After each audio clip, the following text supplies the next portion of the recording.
ইনকিলাব মঞ্চের মুখপাত্র শরীফ ওসমান হাদি হত্যার ঘটনায় প্রধান অভিযুক্ত ফয়সাল করিম মাসুদকে আদাবর থানার অস্ত্র মামলায় 10 বছরের সশ্রম কারাদণ্ড দিয়েছে আদালত।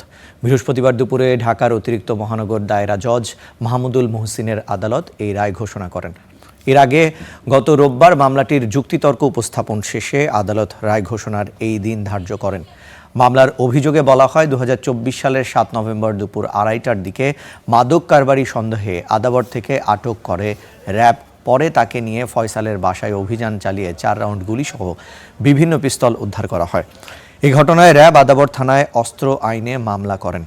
তদন্ত শেষে ফয়সাল করিমকে অভিযুক্ত করে গত বছরের 28 মার্চ আদাবর থানার উপপরিদর্শক জাহিদ হাসান আদালতে চার্জশিট জমা দেন। মামলার বিচার চলাকালে 14 জন সাক্ষীর মধ্যে 13 জনের সাক্ষ্য গ্রহণ শেষে আদালত আজ রায় ঘোষণা করেন।